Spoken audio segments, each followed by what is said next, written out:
Vamos abrir as nossas Bíblias em Efésios, capítulo 6. Daqui a pouco a gente lê o texto em si.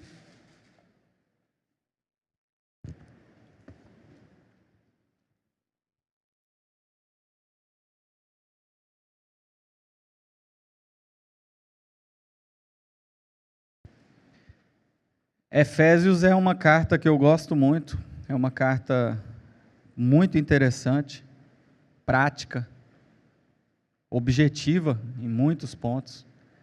É um texto fácil de ser lido. Provavelmente foi uma carta que a gente chama de circular, né? Uma carta que não foi, apesar do nome, né? Não foi direcionada especificamente só para Éfeso, né? Para a cidade de Éfeso. Provavelmente essa foi uma carta circular, ou seja, uma carta que Paulo enviou para que fosse lida nos arredores ali de Éfeso. Então, era passada de igreja a igreja, né, para que fossem lidas essas palavras, assim como a carta de Colossenses e outras cartas que a gente vê também com essas características, né? Alguns textos bíblicos até o próprio Paulo menciona, né? A carta que eu escrevi para Colosso, lê em Laodiceia, a de Laodiceia, lê lá na outra também, e assim por diante. Então, muito provavelmente Efésios foi uma carta também que circulou ali na região. E ela é bem marcada a divisão dela, né? Do primeiro ao terceiro capítulos, a gente tem um destaque aí dos privilégios espirituais da igreja.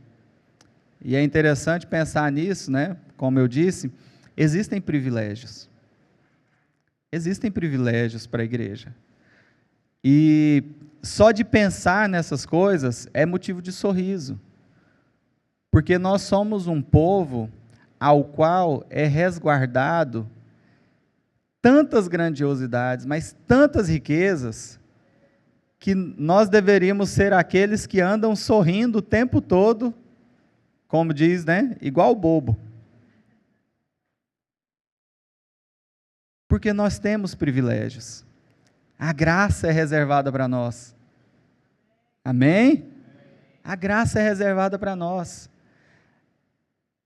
Alguns privilégios da igreja, como aquela que foi guardada, a menina dos olhos de Deus. Nós não somos qualquer povo. Nós não somos qualquer um.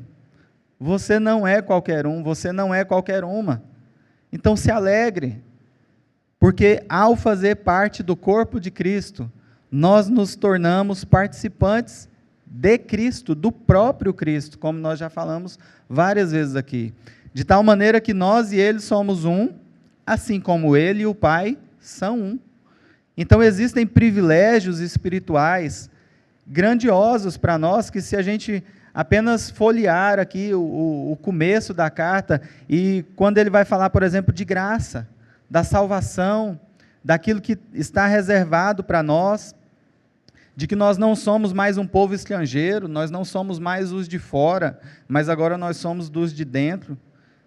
Isso é grandioso, isso é privilégio que nós temos como participantes do corpo de Cristo. Da confiança que nós podemos ter ao sermos inseridos na espiritualidade com Cristo. Então ele vai trabalhar nesse começo todos esses privilégios, né, que a igreja tem. Enquanto do 4º ao 6º capítulo existe um tom mais exortatório, né, um tom de exortação, que vai tratar das responsabilidades espirituais dos crentes, a responsabilidade de sermos unidos, a responsabilidade de sermos santos. E depois, como eu gosto muito, algumas responsabilidades práticas de dia a dia, né, dos pais com os filhos, do marido com a esposa, do jeito que a gente caminha no dia a dia. Então existe também responsabilidades que advêm desses privilégios. Muitas vezes nós queremos os privilégios, sem as responsabilidades, mas não dá certo. Com o ganho, né, com a graça dos privilégios, é certo que algumas responsabilidades passam a ser impostas. Isso é comum em todas as esferas da nossa vida. Se você tem uma promoção no seu trabalho e passa a ter ali alguns privilégios, né? Um aumento salarial, talvez uma flexibilidade de horário, ou algum outro privilégio, algum plano melhor de saúde e assim por diante, vem junto com aqueles privilégios mais responsabilidades. Alguns cargos cobram dedicação. Talvez um telefonema que você não atenderia depois das 18, em determinados cargos, você vai ter que atender o telefone, né? E assim por diante. Então, existem responsabilidades que advêm de privilégios. E assim também é na nossa vida cristã. Não há como esperarmos, ou não há como acharmos que teremos apenas uma vida de privilégios sem respondermos de alguma maneira a isso. É óbvio que nós nunca responderemos à altura. Nós nunca conseguiremos pagar por aquilo que foi feito a nós. Mas, de alguma maneira, em alguma medida, nós temos que responder a essa graça que nos foi dada, não como pagamento, mas como uma resposta mesmo, de por tão grande salvação, em prazer, a gente responde àquilo que nos foi dado. Na escrita dessa carta, provavelmente Paulo estava preso. É bem provável que Paulo estivesse preso em Roma, né? Existem algumas discussões da localidade em que ele estaria preso, mas muito provavelmente ele estaria preso em Roma, e aqui a gente chega num ponto crucial dessa introdução do que temos para hoje.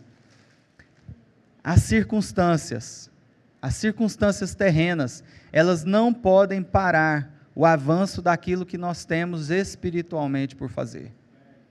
As circunstâncias terrenas não podem nos frear em relação àquilo que nós temos para fazer espiritualmente falando.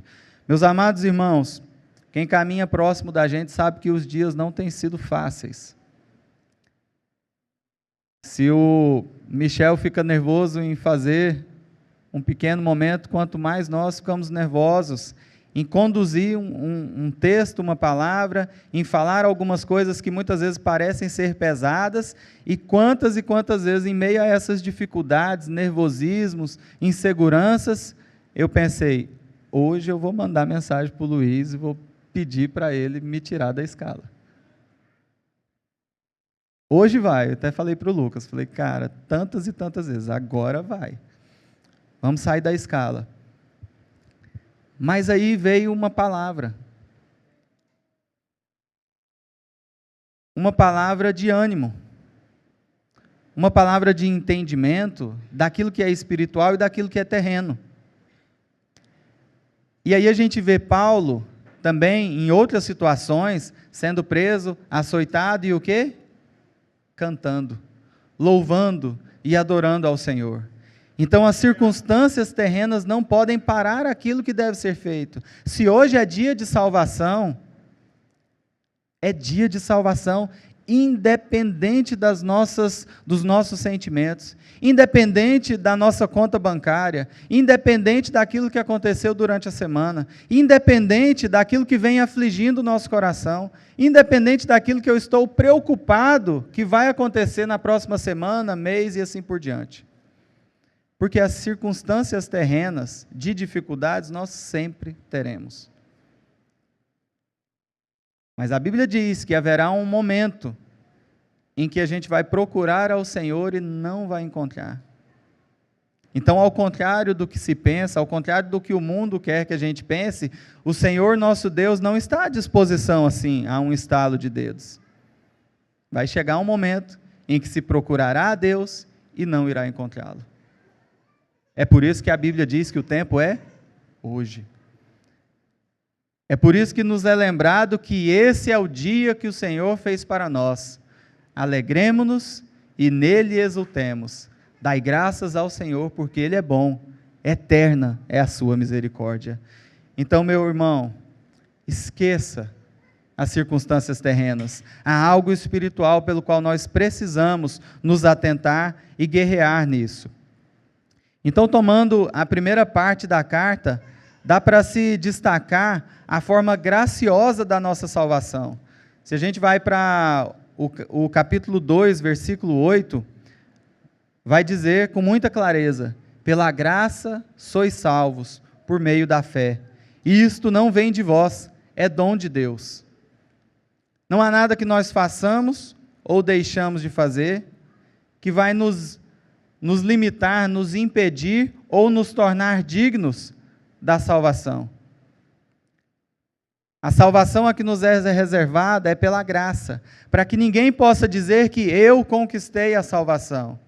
Eu fiz, eu me organizei, eu fui diligente, eu li 50 capítulos por dia, eu cantei milhões de louvores, eu orei o tempo todo e por isso eu sou salvo. Não.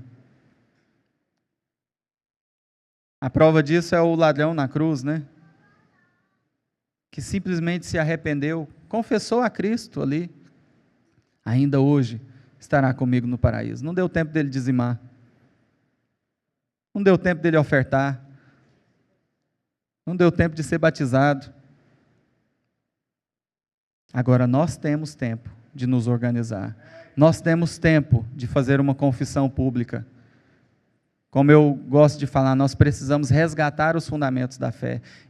Confissão pública é uma coisa que tem se perdido, mas a confissão pública é bíblica. Aquele que confessar o meu nome diante das pessoas, eu o confessarei diante do meu Pai. Aquele que confessar com a boca e com o seu coração acreditar, esse será salvo. E nós precisamos resgatar esses fundamentos. E esses fundamentos vêm a nós pela graça. Pela graça sois salvos, por meio da fé. Isso não vem de nós, é dom de Deus. É dom de Deus. Paulo também fala que Deus colocou essas riquezas como em vasos de barro, né? Que nós tanto trabalhamos no nosso retiro, nas mãos do oleiro, né? Nós somos vasos de barro, então as riquezas, as grandiosidades, tudo aquilo que Ele reserva, Ele colocou isso como em vasos de barro, para que a glória seja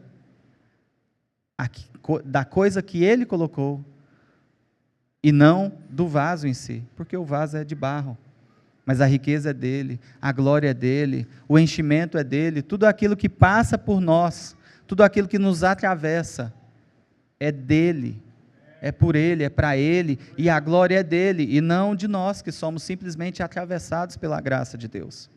E a graça de Deus precisa nos atravessar, precisa passar por todos nós, não para nos gloriarmos, mas para sermos usados por Ele, pela graça. Então somente isso é motivo suficiente para curvar a nossa vida diante de Deus, e portanto adorá-lo, viver na sua direção, nos dedicar, simplesmente pelo quê? Porque a nós foi reservada a graça, simplesmente por isso. Simplesmente por isso, ao sabermos e ao tomarmos consciência da graça de Deus sobre a nossa vida, é necessário que a gente se coloque no nosso lugar, curvemos as nossas vidas e digamos: esse Deus é o único Deus, é o Deus que merece toda honra e toda glória, toda adoração, todo louvor, e confessar que Cristo veio ao mundo, viveu, morreu em nosso favor, ressuscitou e está vivo. Glórias a Ele, simplesmente por isso, não pelas nossas aquisições, não por um livramento X ou Y, não porque Ele cuida em determinado detalhe, não porque eu tenho isso ou aquilo, mas simplesmente porque Ele me reservou a graça. Se Deus não nos der absolutamente mais nada de hoje em diante, ainda assim Ele deve ser glorificado. Isso é pesado demais para falar e mais pesado ainda para viver.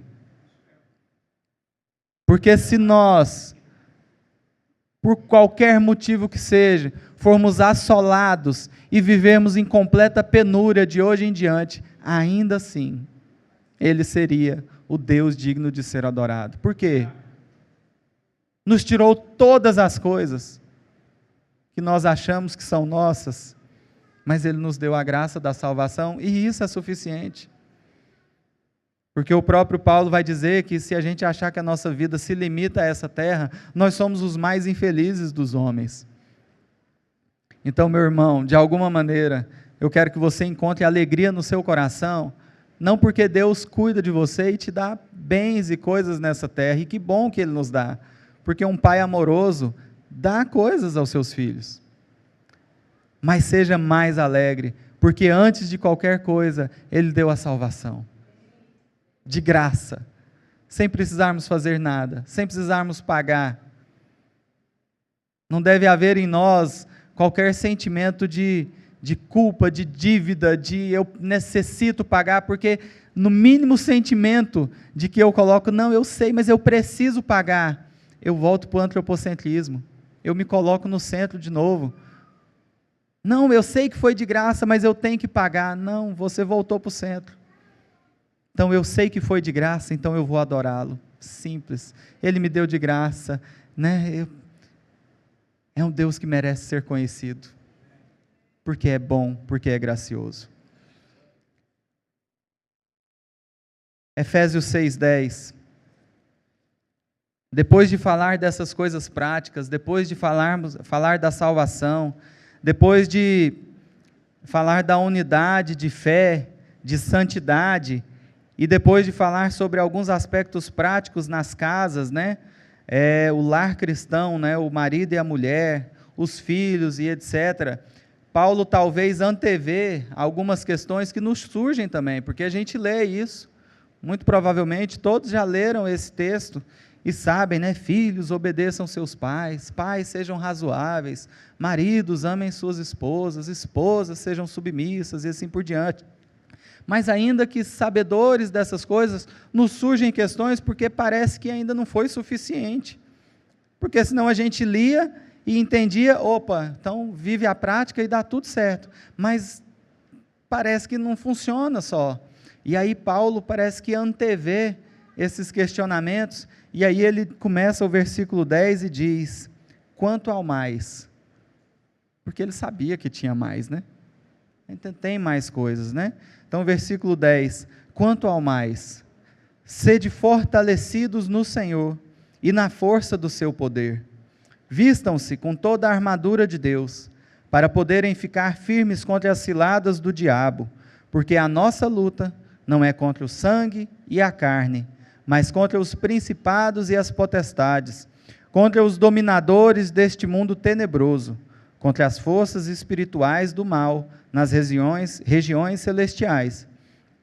Por isso, peguem toda a armadura de Deus, para que vocês possam resistir no dia mau, e depois de terem vencido tudo, permanecer inabaláveis.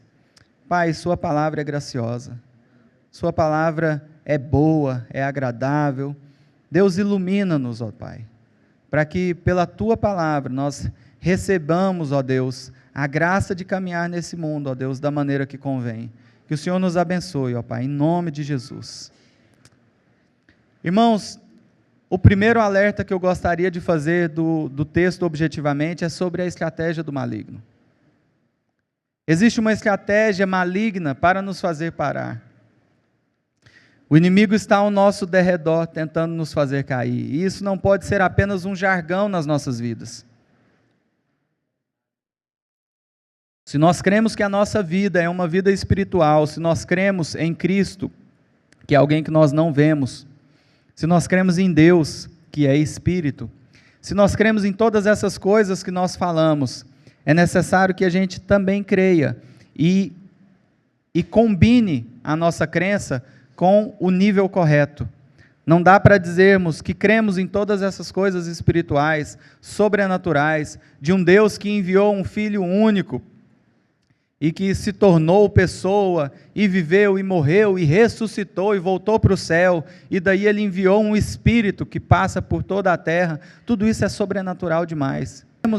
Não dá para falarmos e confessarmos que cremos em todas essas coisas, e vivermos de maneira rasa no carnal e no natural. A nossa fé e a nossa crença precisa então combinar com o nosso dia a dia, e é essa a estratégia do maligno. O inimigo, antigamente, para quem é aí das antigas na fé, eu não sou tanto, agora que eu completei 18 anos de fé, já estou de maior, né? 19. Estou de maior já. Mas para quem é das antigas sabe que existiam, né? Existe ainda, né? Lógico. Mas a gente via aquelas coisas escandalosas, de possessões, de gritarias, de coisas horríveis, né? Que chegavam a ser assustadoras, né? Não sei quem já presenciou coisas assim, mas, né? Aquelas coisas escandalosas. E parece que acabou, né? Não parece que acabou? Lê do engano. Existem mais possessões do que a gente imagina. O inimigo continua possuindo pessoas e entrando por brechas de maneira que a gente nem imagina. O inimigo está ao nosso derredor. Sutilezas. Sutilezas. E essa é uma das estratégias do inimigo. Primeiramente, que ele não quer que isso seja dito. Porque ele não quer que nós recebamos a iluminação, o entendimento, a percepção das estratégias, mas o inimigo continua trabalhando ao nosso redor. E nós falamos aqui, e esses dias eu brincava com o Luiz durante a semana, das dificuldades, das lutas, e eu falei, nós falamos que se tiver bom demais, tem alguma coisa errada. Meu irmão, se a nossa vida estiver muito conformada com essa terra, e a gente não estiver passando dificuldade nenhuma, e tiver tudo ok, é sinal que nós estamos alinhados com esse mundo. Ao passo que, se nós estamos contrários às direções desse mundo, e nós vamos ter dificuldades. Porque ninguém deixa a coisa acontecer, né, contrário à sua vontade, e fica quietinho ali. Então o inimigo não vai ficar quieto. A Bíblia diz que ele veio para matar, roubar e destruir. E ele persevera nesse intento contra nós. Então o inimigo está ao nosso derredor, tentando nos fazer cair, seja nos distraindo, tirando o nosso foco, criando em nós uma falsa sensação de conformismo. Não, eu vou à igreja, está pago, igual a academia, está pago, eu fui à igreja domingo. Não está pago não, o que está pago foi lá na cruz. O nosso agora é dedicação, é caminhada de santidade, é santidade no nosso dia a dia, são escolhas difíceis, são escolhas de ir pelo caminho estreito e não pelo caminho mais largo, mais fácil e assim por diante, porque o inimigo quer que achemos que está tudo bem, que está tudo correto. Eu não mato, eu não roubo, então eu sou uma boa pessoa. E não é bem por aí. Justamente esse acalento que o mundo nos causa, e a gente escuta muitas pessoas dizendo, né, não, mas fulano é bom, cumpre as leis, faz as coisas, está tudo bem, né? Pelo menos ele não bate na esposa, pelo menos ele não isso, ele não sei o quê, não, é um bom pai, né? Tem aquelas coisas lá que ele faz, mas é uma boa pessoa. Se não tiver a salvação, se não houver confissão de Cristo, mergulho em Jesus, nada do que fazemos moralmente é válido. Nós já passamos por isso várias vezes. Então o inimigo quer nos distrair, tirar o nosso foco e fazer nos esquecer dos fundamentos da fé, como eu gosto de sempre relembrar. Cristo, Jesus Cristo, Jesus Cristo, esse nome tem que causar arrepio em nossas almas. Jesus Cristo é o fundamento de todas as coisas, é aquilo que dá sentido a todas as coisas, e nós passamos a ouvir sobre Jesus de maneira intelectualizada, como se fosse um personagem da história, tal como um rei qualquer, ou alguém famoso na história, alguém que fez alguma coisa, um filósofo. Cristo em nós, a esperança da glória. Como os antigos cantavam nas harpas, há poder nesse nome. Sim, há poder no sangue de Jesus. Há poder, força e vigor. Confia no teu Salvador. Há poder em Cristo. E o nome de Cristo precisa voltar para os nossos lábios. O nome de Cristo precisa voltar para as nossas orações. Não num jargão em que pedimos e falamos qualquer coisa e aí finalizamos em nome de Jesus. Orar em nome de Jesus significa fazer a oração que Cristo faria. Cristo faria a metade das nossas orações? Cristo pediria a metade das coisas que nós pedimos? E já há tanta clareza nas Escrituras quando diz que pedimos e não recebemos porque pedimos mal, porque pedimos para as nossas próprias vaidades. Eu tenho pedido Cristo. Por quê? Não sei, só por Ele. Para quê? Para receber algo? Para ter uma transformação? Não, por Ele. Para conhecê-lo.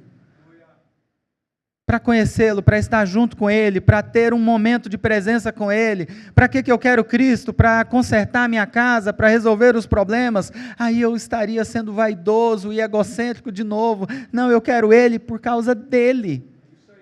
Eu quero andar com Ele por causa dEle. Eu quero estar com Ele porque Ele é agradável e não porque Ele me pode conceder algumas coisas. Mas eu quero Ele. E isso precisa voltar para nós. Porque das maiores estratégias do inimigo é tirar Cristo da centralidade das nossas vidas. Ainda que caminhemos em igreja, cumpridores de lei, fazendo coisas, mas Cristo está lá no cantinho, escondido.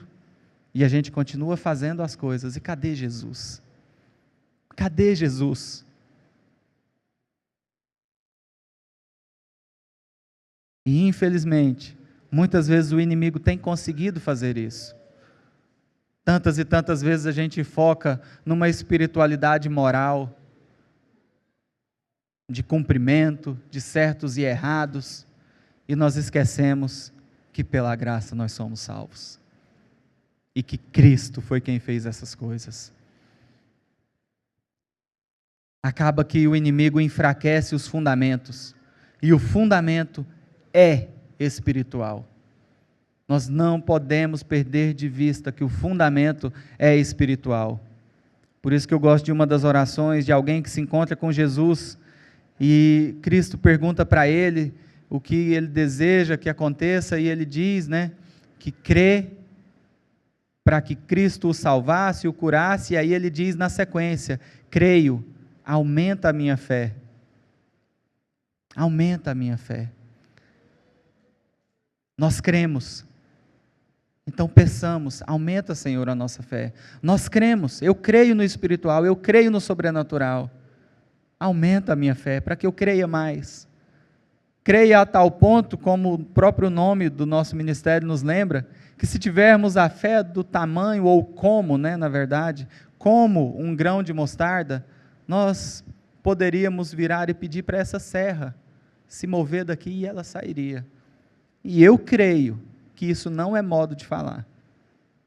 Que pela fé a gente poderia ver montes. Alguém pode colocar isso de maneira subjetiva, Não, isso é subjetivo, os montes das nossas vidas, a gente, manda os montes sair. Sim, também.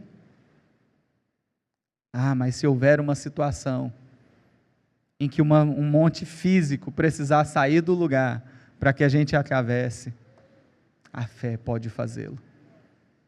Pode, porque está escrito, e nós não podemos perder isso de vista, e isso é sobrenatural, isso é espiritual, e existe a necessidade de um resgate dessas coisas, para que o inimigo não vença, para que a estratégia do maligno de apagar os fundamentos da nossa fé não venha à vitória. O fundamento é espiritual. Se é uma luta espiritual, eu quero dar destaque ao versículo 12 do texto que lemos.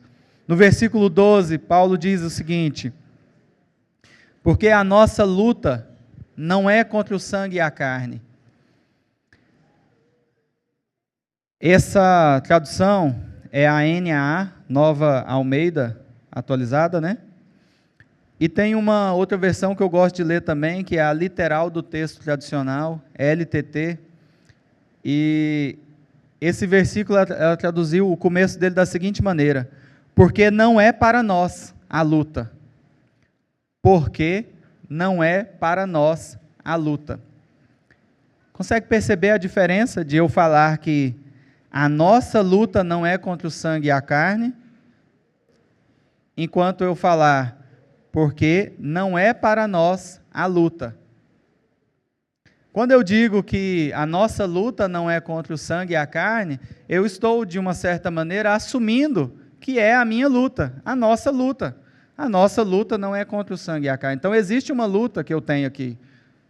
Mas quando eu digo que, porque não é para nós a luta, eu estou dizendo que a luta nem é minha.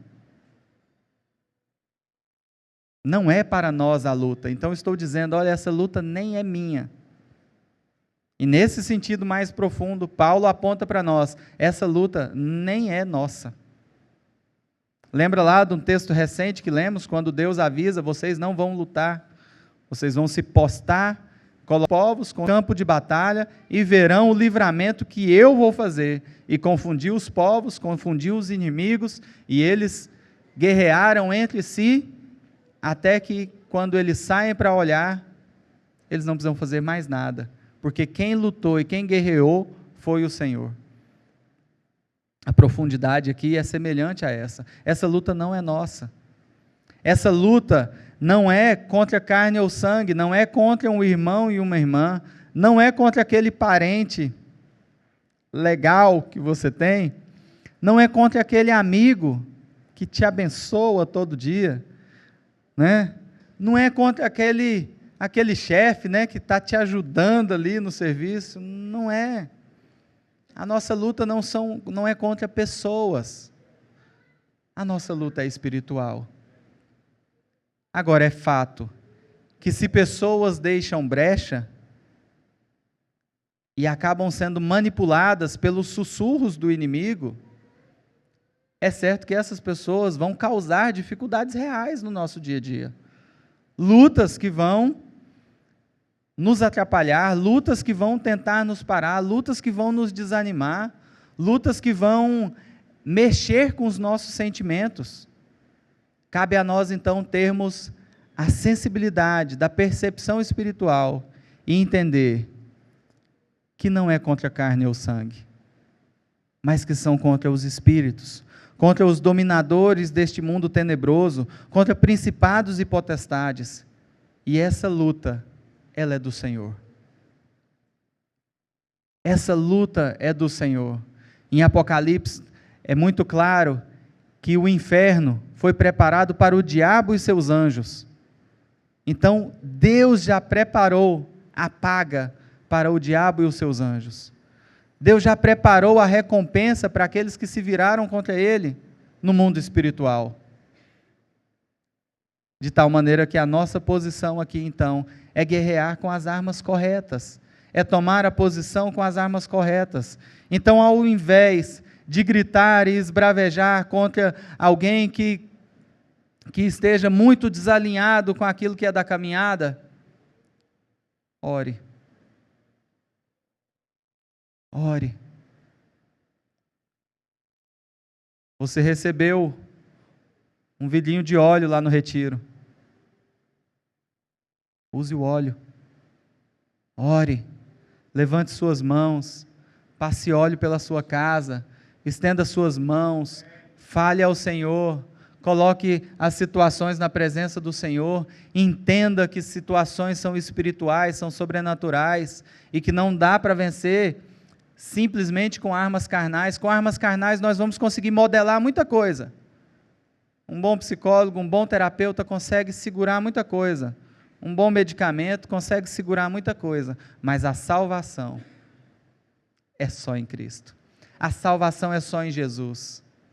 E pode estar tudo modelado, pode estar tudo organizado, pode estar tudo caminhando muito bem. Se não formos salvos, não adiantou nada.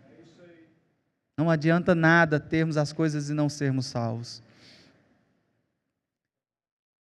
Então, ainda que a gente trate de questões práticas do nosso dia a dia, da nossa caminhada do dia a dia, das relações que temos, existe um quanto ao mais. Então, quanto ao mais, sede fortalecidos no Senhor e na força do seu poder, porque tudo isso é espiritual. E se tudo é espiritual, nós devemos nos levar para um nível que seja espiritual, ao invés de ficarmos esmurrando paredes, e esbravejando e gritando. É tempo de salvação. É tempo de salvação por graça, pela fé. É tempo de aumentarmos a nossa fé. É tempo de crescermos em fé. É tempo de mergulharmos no sobrenatural de Deus, para que a gente tenha respostas sobrenaturais, ao invés de gritarmos de maneira carnal, esperando alguma resposta sobrenatural. Isso não vai acontecer. Conversando com o Júnior sobre o card, e normalmente, a gente se esforça para que o card represente aquilo que a gente quer transmitir para os irmãos. E aí ele me mandou e eu fiquei pensando, e aí ele argumentou e falou alguma coisa, eu falei, faz muito sentido. No card que foi mandado, tem uma pessoinha lá em cima. É isso. E eu me lembro muito daquela música do Juliano Som. Quando o mundo cai ao meu redor e as coisas se vão, encontro abrigo em ti. Quem está cansado aí? Quem está indignado com esse mundo? Quem está passando por lutas, provações, dificuldades? Não foi dito. No mundo tereis aflições, mas tem de bom ânimo, eu venci o mundo. O Cristo a quem nós cremos venceu o mundo, e somente em Cristo nós conseguiremos não olhar para as circunstâncias desse mundo, não olhar para a loucura que esse mundo tem caminhado, e correr, e estar lá nas nuvens. Sabe aquela pessoa que o mundo está caindo ao redor, e você fala assim, cara, onde é que essa pessoa está? Está nas nuvens. Exatamente. A nossa luta não é contra a carne ou sangue, a nossa luta é lá em cima, se é que a luta é nossa. Porque se a luta nem nossa é, o nosso local de descanso é lá em cima com Ele. Meu irmão, minha irmã, a minha palavra para o seu coração nessa manhã é: descanse no Senhor. Esteja firme no Senhor. E a firmeza do Senhor nos traz alívio. A firmeza no Senhor nos dá alívio, nos dá paz, nos dá paz, nos dá vida em abundância nessa terra. E vida em abundância, cada vez mais a gente tem descoberto que não são de riquezas materiais, mas de podermos respirar e caminharmos em paz nessa vida. Essa paz só é encontrada em Jesus. Mateus 11, 28. Texto conhecidíssimo de todos nós. E aí aqui eu quero que você já prepare o seu coração para nós orarmos juntos. Porque Cristo é o único caminho para o alívio. Jesus Cristo é o único caminho para o alívio.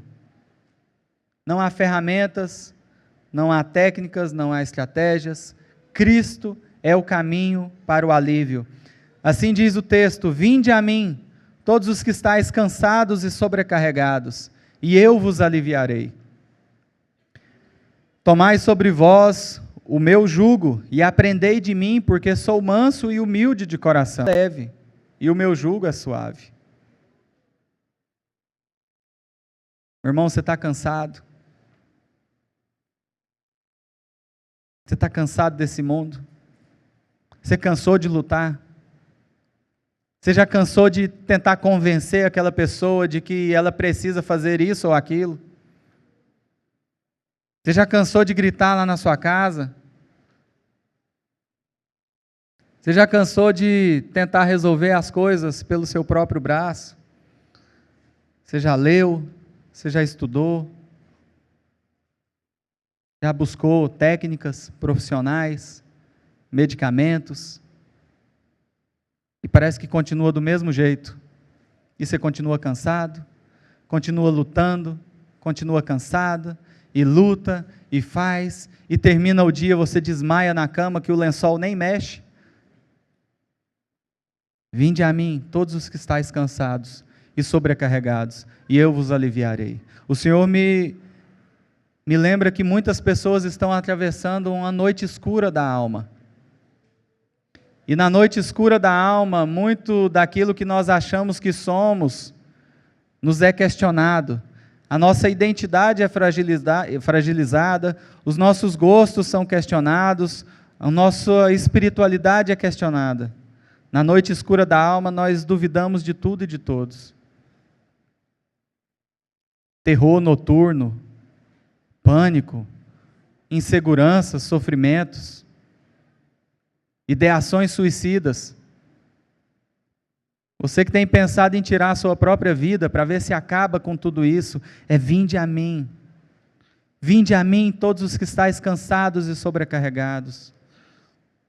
Nós não encontraremos alívio, descanso para a nossa alma em bebidas, em substâncias, em coisas que nos alucinam e que tiram a nossa consciência, mas justamente naquele que nos devolve a consciência, Cristo, o Salvador de todas as coisas. Se você, assim como eu, está cansado desse mundo e não quer viver e conviver da maneira que esse mundo segue, vem à frente, vamos orar juntos. Vamos orar e vamos pleitear essas coisas de maneira espiritual. Vamos nos abraçar, nos ombrear, vamos colocar as nossas vidas perante ao Senhor. Como o salmista diz que a presença do Senhor é como o óleo que desce sobre a cabeça, que escorre pelas barbas e desce até a orla, ou seja, é aquele óleo da unção que desce sobre todo o corpo, que nos toma por inteiro. É esse o espiritual a que o Senhor tem reservado para nós. Meus irmãos, se você tem buscado ao Senhor de maneira simplória, é tempo de buscarmos mais ao Senhor. É tempo de orarmos mais, de jejuarmos mais, é tempo de colocarmos as nossas vidas na presença do Senhor. Se dúvidas têm assolado o seu coração, se os medos têm te tirado do lugar, vamos orar juntos. Vamos orar juntos, vamos buscar ao Senhor juntos. Paulo chorava até que ele percebesse que Cristo estava sendo formado naqueles que caminhavam juntos. É tempo de nós chorarmos uns pelos outros, é tempo de nós chorarmos pelas nossas próprias vidas, é tempo de nós resgatarmos os fundamentos da nossa fé. Você é livre agora para orar, para colocar sua vida diante do Senhor. Como eu disse, se há alguém entre nós que todas essas coisas parecem distantes demais e que você ainda não confessou a Cristo, é tempo, venha à frente, vamos orar juntos. Venha tomar uma decisão consciente de fé, de dedicação ao Senhor, de negação para esse mundo. Se você, ainda que crente, tem se desviado e feito aquilo que não agrada ao Senhor, isso é muito claro, às vezes na Bíblia, a gente evita falar essas coisas. Mas quando a gente lê o livro dos reis, por exemplo, nós vemos claramente que determinadas pessoas fizeram o que era bom ao Senhor, e outras fizeram aquilo que não agradava ao Senhor. Se você tem feito, caminhado de maneira que não agrada ao Senhor, é tempo de reconciliação. É tempo de voltar para a firmeza, para o descanso dos braços do Pai. É tempo de voltar para o descanso daquele que nos dá a salvação pela graça e que nos leva para o sobrenatural de Deus. Vem sobre nós, Senhor. Vem sobre nós, Senhor. Você tem um bom tempo de oração agora.